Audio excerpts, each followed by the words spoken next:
हरे कृष्णा। आज हम चर्चा करेंगे गीता के 16वें अध्याय की।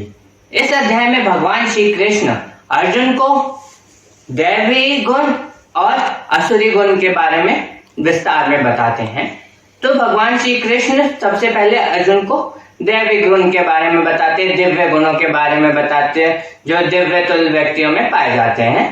तो भगवान श्री कृष्ण कहते हैं निर्भयता। हम जब भी कोई काम करने जा रहे हो, अच्छा काम करने जा रहे हो, हमारे मन में कभी भय नहीं होना चाहिए। निर्भयता का अर्थ ये नहीं है कि हमने कहा कि अरे मैं निडर हूं, मुझे किसी से डर नहीं लगता और जाके खड़े हो गए शेर के सामने। इसको मूर्खता बोलते हैं, क्योंकि हमें पता है कि अगर हम शेर के सामने खड़े हो गए निर्भय तरीके से, उससे शेर को कोई फर्क नहीं पड़ने वाला, वो हम पे हमला ही करेगा।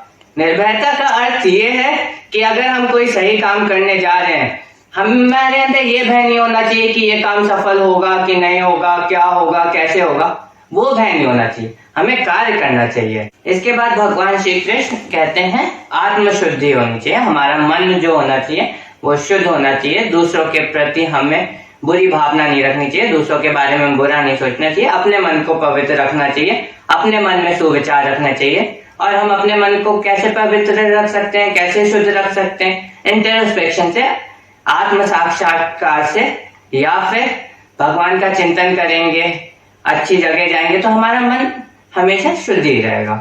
इसके बाद आध्यात्मिक ज्ञान का अनुशीलन। इसका अर्थ यह है कि जैसे हम जो आध्यात्मिक ज्ञान लेते हैं उसका पालन भी करना चाहिए। बहुत लोग सत्संग जाते हैं पर वहां पे जाके भी वो सोचते हैं अरे आज ऑफिस में इतना काम था, घर जाके ये काम करना है, वो होगा। वो जिस लिए गए हैं सत्संग, जो उनका पर्पस है आध्यात्मिक ज्ञान लेना, वो नहीं लेते, वो इधर उधर की बातें सोचते रहते हैं, तो उसका फल कभी उनको मिलता नहीं है। तो हमें आध्यात्मिक ज्ञान का पालन करना चाहिए, इम्प्लीमेंटेशन भी होना चाहिए, नॉलेज के साथ साथ इम्प्लीमेंटेशन भी होना चाहिए। और इसके बाद दान। दान का अर्थ ये नहीं किसी को भी दान कर दिया, पता चला जा रहे कोई हट्टा कट्टा आदमी आके पैसे मांग रहा है, दे दिया। अब वो आदमी क्या करता है, मान लिया आपसे पैसे ले लिए और जाके उसने सिगरेट पी ली या फिर मदिरा पी ली, तो उससे आपका दान कहीं सही जगह इस्तेमाल नहीं हुआ।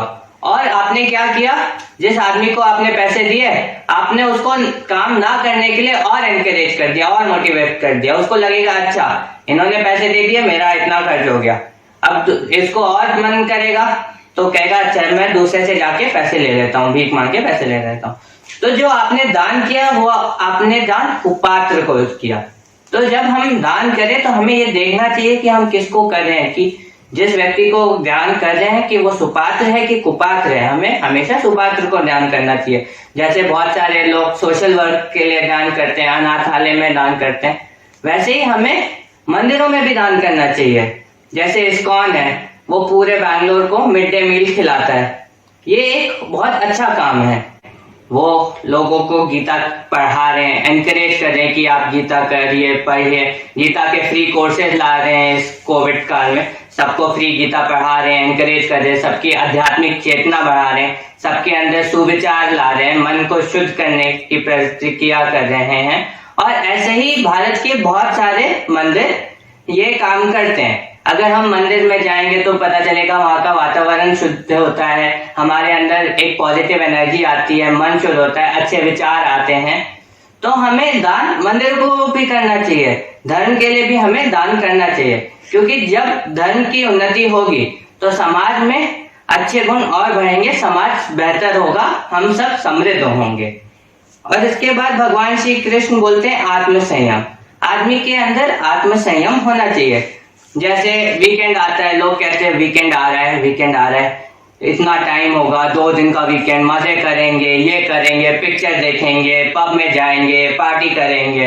हाँ, ऐसे बहुत कम ही लोग होंगे जो सोचते होंगे कि वीकेंड पे कुछ अच्छा काम करेंगे, कुछ नया सीख सकते हैं, अपने को कैसे इम्प्रूव करें उस पे थोड़ा काम करें। ज्यादातर लोग क्या करते हैं, इंद्रियों को तृप्त करने के लिए कार्य करते हैं, सेटिस्फैक्शन के लिए काम करते हैं। जैसे पिक्चर देखने चले जाते हैं, पब में चले जाते हैं, समय बर्बाद करते हैं। तो हमें ऐसा नहीं करना चाहिए, हमें सद्गुण की तरफ कार्य करना चाहिए और समय को बर्बाद नहीं करना चाहिए, आत्म संयम रखना चाहिए हमें अपनी इंद्रियों पे। और इसके बाद भगवान श्री कृष्ण कहते हैं यज्ञ परायणता। इसका मतलब हमें कार्य करना चाहिए। यज्ञ का मतलब सिर्फ हवन नहीं होता, हवन भी एक प्रकार का यज्ञ है, मगर हम जो भी काम करते हैं भगवान को समर्पित करके वो भी यज्ञ ही है, और हमें यज्ञ करना चाहिए, कार्य भगवान को समर्पित करके करना चाहिए। वेदाध्ययन मतलब वेदों का अध्ययन। हमें हमारे वेदों के बारे में कुछ पता ही नहीं है। विदेशी लोग जैसे रशिया, जर्मनी, यूएस, नासा, ये सब हमारे वेदों से सीखकर कहाँ कहाँ पहुंच गए, चांद पे पहुंच गया, कोई मंगल पे पहुंच गया। और यहाँ हम लोग अपने आप से पूछ लेंगे कि क्या आपको ये भी पता है कि 4 वेद कौन से हैं? बहुत सारे लोगों को ये बात नहीं पता। हमें पढ़ना चाहिए वेदों के बारे में, हमें अपने संस्कृति के बारे में भी पढ़ना चाहिए। और इसके बाद तपस्या करनी चाहिए, मेहनत। यहाँ पे तपस्या का अर्थ ये नहीं कि जंगल में जाके मंत्र पढ़ना, वो भी एक तपस्या ही है। तपस्या का अर्थ ये है कि शुद्ध मन से कार्य करना चाहिए और हार्ड वर्किंग, जो बोलते हैं हार्ड वर्किंग होना चाहिए, कार्य करना चाहिए, फल की मनोकामना नहीं करनी चाहिए। और इसके बाद सरलता, सादगी। हमें अपना जीवन सादगी के साथ बिताना है, शो ऑफ में नहीं रहना, महंगी महंगी कारें, बड़े महंगे महंगे कपड़े, ऐसे इसके पीछे नहीं भागना है। जैसे आचार्य बालकृष्ण है, पतंजलि के मालिक, भारत के टॉप 50 अमीर लोगों में आते हैं, शामिल होते हैं। वो इतना सादगी से जीवन रहते हैं, भारतीय परिधान पहनते हैं, वो सूट वूट नहीं पहनते, जूते महंगे जूते नहीं पहनते, एक साधारण सी चप्पल पहनते हैं, सादा खाना खाते हैं और सद्विचार रखते हैं। और आयुर्वेद का ज्ञान सब में बांटते हैं, पूरे देश में आयुर्वेद का ज्ञान बांटते हैं, वो भी बिना कोई पैसे के या फीस के बिना। तो हमें भी ऐसा ही होना चाहिए, सादगी भरा जीवन बिताना चाहिए। भगवान श्री कृष्ण कहते हैं कि अहिंसा का पालन करना चाहिए। अहिंसा किसके प्रति? पशु पक्षियों के प्रति, जो हमसे कमजोर है उनके प्रति अहिंसा। किसी से मारपीट नहीं करने चाहिए, हमेशा प्रेम से रहना चाहिए। और सत्यता, हम सदैव सत्य बोलना चाहिए, जैसी भी परिस्थिति हो हमें सत्य का पालन करना चाहिए और सत्य बोलना चाहिए। इसके बाद भगवान श्री कृष्ण कहते हैं क्रोध विहीनता, मतलब हमें गुस्सा नहीं करना चाहिए, क्रोध नहीं करना चाहिए। आजकल हम जानते हैं कि जितनी भी शादियां होती हैं, बहुत सारी शादियां टूट रही हैं आजकल, बहुत सारी शादियां अनसक्सेसफुल हो रही हैं। इसका कारण क्या है? पति पत्नी एक छोटी सी बात पे लड़ाई कर लेते हैं और फिर उनकी शादी, वो लड़ाई करने के बाद उनके अंदर इतना गुस्सा होता है एक दूसरे के प्रति कि वो संयम खो देते हैं अपना, और उनकी शादी टूट जाती है। इसके बाद दोनों का जीवन कैसे कटता है वो तो सबको पता ही है। और जैसे क्रिमिनल्स होते हैं, गुस्से में आके किसी को मार देते हैं, तो क्या होता है? किसी का कोई भला हुआ? नहीं, आदमी मर गया। और इनका जीवन क्या होता है? जेल में पूरी जिंदगी व्यतीत करनी पड़ती है। इनका पूरा जो परिवार है उसके लिए बहुत बड़ा स्ट्रगल हो जाता है। तो हमें अपने क्रोध को काबू में रखना चाहिए, किसी पे क्रोध करना ही नहीं चाहिए। इसके बाद भगवान श्री कृष्ण त्याग के बारे में बताते हैं। त्याग किस चीज का करना चाहिए? अपने अवगुणों का, अपनी बुराइयों का त्याग करना चाहिए। उसके बाद कहते हैं शांति, मन की शांति। अगर हम आध्यात्मिक ज्ञान की ओर जाएंगे, आगे बढ़ेंगे, तो हमारे अंदर शांति रहेगी, मन शांत रहेगा। हम अगर मंदिर भी जाएंगे तो वहां पे इतनी पॉजिटिव एनर्जी होती है कि हमारे अंदर एक शांति आती है, हमारा मन शांत होता है। और इसके बाद भगवान श्री कृष्ण कहते हैं छिद्रन्वेषण में अरुचि, मतलब दूसरों में बुराई नहीं ढूंढनी चाहिए हमें। अगर हम बुराई ढूंढने जाएंगे तो सब में कुछ ना कुछ बुराई निकल ही जाएगी, और अगर वही चीज अगर हम दूसरों में अच्छाई ढूंढने जाएंगे तो सब में कुछ ना कुछ अच्छाई निकल जाएगी। ये बस हमारे पर्सपेक्टिव की बात है, नजरिए की बात है, किस नजर से हम देखते हैं। तो हमें लोगों में अच्छाई ढूंढनी है, बुराई नहीं। और इसके बाद भगवान श्री कृष्ण बताते हैं समस्त जीवों पर करुणा, मतलब प्रेम से रहना है सबके साथ, चाहे वो इंसान हो, पशु हो, पक्षी हो, सबके साथ करुणा भाव से रहना है। और इसके बाद भगवान श्री कृष्ण कहते हैं लोभ विहीनता, मतलब मन में लालच नहीं रखना चाहिए। कोई भी कार्य करने लालच के लिए नहीं करना चाहिए। अरे इस कार्य को करने के बाद मुझे इतना पैसा मिलेगा या ये होगा वो होगा, लालच के लिए काम नहीं करना चाहिए, हमारे अंदर लालच नहीं होना चाहिए, क्योंकि अगर हमारे अंदर छोटा सा भी लालच आएगा और अगर वो लालच पूरा होगा तो फिर वो लालच बढ़ता जाएगा और फिर हम गलत काम की ओर बढ़ेंगे। तो हमारे अंदर लोभ नहीं होना चाहिए, लालच नहीं होना चाहिए। लोभहीनता को मैं एक उदाहरण से समझाता हूँ। जैसे लॉटरी है, हमने मान लीजिए एक लॉटरी का टिकट खरीद लिया और लॉटरी लग गई।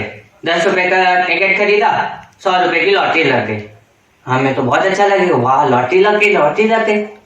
फिर क्या किया कि हमने और टिकट खरीद लिए और लॉटरी के टिकट खरीद लिए, 5-6 टिकट खरीद लिए, पर तक कि इनमें से पक्का एक में से लॉटरी निकले।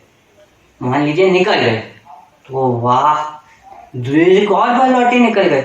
हमें लगेगा हमसे ज्यादा बुद्धिमान जीव कोई है नहीं, हमें को सब आता है कैसे पैसे कमाने, ये सब तो मूर्ख है जो कार्य कर रहे हैं। हम क्या करेंगे, सारे पैसे लॉटरी में लगा देंगे। लॉटरी नहीं निकली, हमें लगेगा अच्छा कोई नहीं, इस बार नहीं निकली, क्या पता अगली बार निकल जाए, क्योंकि हमारे अंदर लालच है कि पैसा चाहिए, बिना कर्म किए पैसा चाहिए। हम क्या करेंगे, उधार लेंगे, उधार लेके लॉटरी के टिकट खरीदेंगे। फिर अगर कोई लॉटरी नहीं निकली तब जाके हमें समझ में आएगा कि हमारे अंदर लालच था। लेकिन अब क्या फायदा लालच ये समझने का, हमारे ऊपर तो इतना उधार है कि उधार चुकाते चुकाते हमारी जिंदगी निकल जाएगी। तो हमें लालच नहीं रखना चाहिए किसी चीज का, हमें जो काम कर रहे हैं भगवान को समर्पित करके करना चाहिए, कभी किसी चीज के प्रति लोभ नहीं रखना चाहिए। इसके बाद भगवान बताते हैं आदमी में भद्रता होनी चाहिए, लज्जा होनी चाहिए। लज्जा मतलब बड़ों का सम्मान करना चाहिए। और संकल्प, संकल्प मतलब अगर हम कोई संकल्प लेते हैं तो उसको पूरा करना चाहिए। ऐसे नहीं कि बहुत सारे लोग क्या करते हैं 31 को दिसंबर को या 1 जनवरी को न्यू ईयर रेजोल्यूशन ले लिया कि आज से हम लोग जिम जाएंगे। सब बहुत सारे लोग जिम का वो भी खरीद लेते हैं, पैकेज भी खरीद लेते हैं 1 साल का। ज्यादा से ज्यादा 1 हफ्ते जाते हैं, उसके बाद कहते हैं हमसे ना हो पाएगा। तो ऐसा संकल्प नहीं करना चाहिए, संकल्प दृढ़ होना चाहिए। अगर संकल्प लिया है तो कार्य को पूरा करना ही चाहिए। इसके बाद भगवान कहते हैं तेज। तेज कैसे आएगा, जब हम आध्यात्मिक ज्ञान की ओर बढ़ेंगे तो तेज हमारे अंदर तेज पैदा होगा, तेज बहेगा, हमारा तेज बहेगा। और इसके बाद भगवान कहते हैं क्षमा, हमें लोगों को क्षमा करना चाहिए। अगर किसी से कोई गलती हो जाती है तो उसको क्षमा कर देना चाहिए। इसके बाद भगवान बताते हैं धैर्य के, हमारे अंदर पेशेंस होनी चाहिए। कभी हमें हड़बड़ी में काम नहीं करना चाहिए, पेशेंस से अगर हम काम करेंगे तो हमारा काम बहुत अच्छी तरीके से होगा। तो इसको हम एक उदाहरण से समझते हैं। जैसे हमने एक पेड़ लगाया, तो ऐसा नहीं है कि वो कल ही या परसों ही उससे फल आना शुरू हो जाएगा। अगर हमें फल चाहिए तो उसके लिए हमें क्या चाहिए होगा, धैर्य। पेड़ जब बड़ा होगा फिर फल देगा ना, उसमें बहुत समय लगता है, तो हमें इसके लिए धैर्य चाहिए। और इसके बाद भगवान श्री कृष्ण कहते हैं पवित्रता के बारे में। पवित्रता, क्या पवित्र होना चाहिए, हमारा मन पवित्र होना चाहिए, मतलब किसी के बारे में बुरा नहीं सोचना चाहिए, सुविचार होने चाहिए, अच्छे विचार होने चाहिए मन में। तन पवित्र होना चाहिए। तन की पवित्रता के लिए क्या करते हैं लोग, स्नान करते हैं, जब भी हम कुछ खाना खाते हैं तो हाथ धोना चाहिए। और इसके बाद हमारा जो वातावरण है उसको भी शुद्ध रखना चाहिए, साफ रखना चाहिए, पवित्र रखना चाहिए। इसको एक उदाहरण से समझते हैं। जैसे एक पेपर है, टेबल पे रखा है, साफ सुथरा पेपर टेबल पे रखा है, किसी को कोई प्रॉब्लम नहीं देता, अच्छा लगता है। अगर उसी पेपर को हम क्रश कर दें या ऐसे ऐसे करके रख दे टेबल पे, तो वही पेपर कचरा हो जाता है। तो उससे क्या है, पवित्र नहीं लगता वो स्थान, हमें लगता है वो ये रूम कितना गंदा है। कुछ बदला नहीं है, बस एक साधारण सा पेपर क्रश करके रख दिया गया। तो हमें अपना जो वातावरण है उसको भी पवित्र रखना चाहिए, हमारी सराउंडिंग्स को साफ रखना चाहिए, हमारी हवा को, वायु को साफ रखना चाहिए। वायु को कैसे साफ कर सकते हैं, पेड़ लगा के। हम जितने ज्यादा पेड़ उगाएंगे उतनी ज्यादा वायु साफ होगी। और इसके बाद भगवान श्री कृष्ण कहते हैं ईर्ष्या तथा सम्मान की अभिलाषा से मुक्ति। हमें कभी भी दूसरों के प्रति ईर्ष्या नहीं होनी चाहिए, और हमें कभी भी ऐसा नहीं लगना चाहिए कि मैं ये काम कर रहा हूं तो इससे मुझे सम्मान मिलेगा, कि सम्मान के लिए काम कर रहा हूं। क्रेडिट नहीं लेना चाहिए किसी काम का। काम किया भगवान को समर्पित करके किया, अपने लिए नहीं किया। सम्मान पाने के लिए नहीं किया, भगवान का कार्य समझ के करा। तो भगवान श्री कृष्ण कहते हैं ये सारे गुण दिव्य गुण हैं, और ऐसे और जिस व्यक्ति में ये गुण पाए जाते हैं वो व्यक्ति देवतुल्य व्यक्ति होते हैं। इसके बाद भगवान श्री कृष्ण कहते हैं कि आसुरी गुण क्या है, आसुरी गुण क्या है, और उसके बारे में बताते हैं। कहते हैं कि दर्प, अभिमान, क्रोध, कठोरता तथा अज्ञान, ये सब आसुरी गुण है। मतलब अहंकार जो होता है कि मैं ये काम सिर्फ मैं ही कर सकता हूं, मैं तुमसे श्रेष्ठ हूं, ये एक आसुरी गुण है। अभिमान, क्रोध, गुस्सा, हर छोटी छोटी चीज पे गुस्सा करने लगते हैं जो लोग। शॉर्ट टेम्पर जिसको कहते हैं, अरे तुमने ये कर दिया मैं तुम्हें छोड़ूंगा नहीं, ऐसे गुस्सा, ये भी एक आसुरी गुण है। कठोरता, किसी के प्रति करुणा भाव नहीं है, कठोर है, हाँ, किसी के लिए केयरिंग नहीं है। और अज्ञानता, अज्ञानता का अर्थ ये है भगवान में नहीं मानते, भगवान की भक्ति नहीं करते, अज्ञानता। ये सारे जो गुण हैं आसुरी गुण हैं। भगवान श्री कृष्ण कहते हैं कि जो दिव्य गुण वाला व्यक्ति है उसको मोक्ष प्राप्त होता है, और जो आसुरी गुण वाला व्यक्ति है वो इस जीवन मरण के चक्र में फंस जाता है, बंध जाता है, और इसी चक्र में सदैव रहता है। अब भगवान श्री कृष्ण कहते हैं कि मैंने तुम्हें दिव्य गुण के बारे में बहुत बता दिया, विस्तार से बता दिया, अब मैं तुम्हें आसुरी गुण के बारे में बताता हूं। और भगवान श्री कृष्ण बताते हैं कि जो आसुरी गुण के लोग होते हैं उनके अंदर ना तो पवित्रता होती है, साफ सफाई से नहीं रहते, डेली नहाते नहीं है, स्नान नहीं करते, खाने से पहले हाथ नहीं धोते, अपना घर बार साफ नहीं रखते, तो उनके अंदर हमेशा से ही नेगेटिविटी होती है। अगर हम किसी गंदी जगह रहेंगे हमारे मन में नेगेटिविटी आती है, ओह माय गॉड कैसी जगह। तो अगर हमारा घर जहाँ पे रहते हैं वही अपवित्र होगा तो हमारे मन में सदैव ये नेगेटिविटी रहेगी ना। तो आसुरी लोग ना तो पवित्रता से रहते हैं, उनका जो आचरण होता है, बिहेवियर होता है दूसरों के प्रति, वो भी अच्छा नहीं होता, उचित आचरण नहीं होता। ऐसे लोग बड़ों का सम्मान नहीं करते, दूसरों के प्रति प्रेम भाव नहीं रखते, अच्छी करुणा भाव नहीं रखते, और ऐसे लोग सत्य भी नहीं बोलते, सत्य का पालन नहीं करते, हाँ, झूठ बोल के चले जाते। जैसे बहुत सारे आज के युवा लोग झूठ बोल के, हाँ मम्मी मैं एक्स्ट्रा क्लासेस के लिए जा रहा हूँ, पता चला पब चले गए। तो ये सारे आसुरी गुण हैं, आसुरी लोगों के ऐसा आचरण होता है। ऐसे जो लोग होते हैं वो बुद्धिहीन होते हैं और अज्ञानता में रहते हैं, और वो अनुपयोगी कार्य करते हैं, और उसके बाद वो भयावह कार्य करते हैं, जैसे क्रिमिनल एक्टिविटीज जैसे कार्य वो करने लगते हैं। तो जो ये आसुरी प्रभाव के लोग होते हैं, आसुरी गुण के लोग होते हैं, ये हमेशा अपनी कामनाओं को पूरा करने के लिए जीते हैं, और इनकी कामनाएं बढ़ती जाती हैं। इनको अगर पैसा चाहिए तो और पैसा चाहिए, और पैसा चाहिए, और पैसा चाहिए। फिर एक समय ऐसा आता है कि ये लोग बुरा काम करने से भी नहीं हिचकिचाते। अच्छा सीधे तरीके से नहीं मिला, चलो कुछ गलत काम करके पैसा ले लेते हैं, इनको और पैसा चाहिए, और फिर इनके अंदर शो ऑफ होता है, अहंकार होता है, अरे देखो मैंने ये काम करके कितना पैसा ले लिया, इन सब का क्या है। और फिर ये ऐसे बढ़ते जाती हैं, इनकी जो कामनाएं हैं, इच्छाएं हैं, कभी समाप्त नहीं होती। और ये जब मरते भी हैं तो उस समय भी इनको लगता है अरे मेरी इतनी धन संपत्ति है, इसका क्या होगा, उसका क्या होगा। इनको लगता है कि मैंने अपने सारे शस्त्रों को परास्त कर दिया, और भी आएंगे उनको भी मैं पीछे छोड़ दूंगा। ये इनको लगता है कि मैं सर्वश्रेष्ठ हूँ इस पूरी पृथ्वी पे, मेरा वो है, जो मैं चाहता हूँ वही होता है। और बहुत सारे आसुरी गुण के व्यक्ति क्या करते हैं, पहले गलत कार्यों से पैसा ले लेते हैं, गलत कार्य करके आगे बढ़ जाते हैं, फिर कहते हैं चलो अब गलत कार्य करके पैसा ले लिया, अब इसमें से थोड़ा सा दान कर देता हूं, तो दान कर देते हैं, कहते हैं अब क्या होगा, मुझे मोक्ष मिल जाएगा। तो ऐसा नहीं होता, उनके मन में लालच है। किस चीज का लालच है? मोक्ष का लालच है। वो मोक्ष को पैसे से खरीदना चाहते हैं, वो नहीं होता। अंत में ऐसे लोग नरक को जाते हैं। जो ये कार्य कर रहे होते हैं ये पुण्य नहीं होता, ये पाप ही होते हैं उनके। तो जो ये आसुरी लोग हैं, तो ये अगर कोई धर्म का काम भी करते हैं, जैसे कोई यज्ञ करवाते हैं, हवन करवाते हैं, तो ये बड़े बड़े बैनर लगा देते हैं। क्यों? अहंकार में डूबे रहते हैं, शो ऑफ के लिए। अरे ये हवन मैं करवा रहा हूँ, इतना बड़ा हवन मैं करवा रहा हूँ, दुनिया को दिखाना है। इनका मेन पर्पस है दुनिया जाने की, ये काम मैं करवा रहा हूँ, मन में श्रद्धा नहीं है इनके। ऐसे लोग भगवान से ईर्ष्या करते हैं और अज्ञानता से घिरे रहते हैं, तो ये लोग कभी धर्म का पालन कर ही नहीं सकते।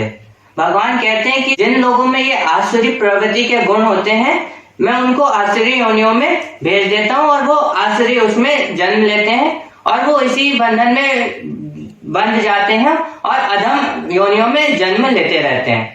भगवान श्री कृष्ण कहते हैं कि नरक के 3 द्वार हैं, काम, लोभ और क्रोध। और बुद्धिमान व्यक्ति को ये पता होता है कि काम, लोभ और क्रोध नहीं करना है।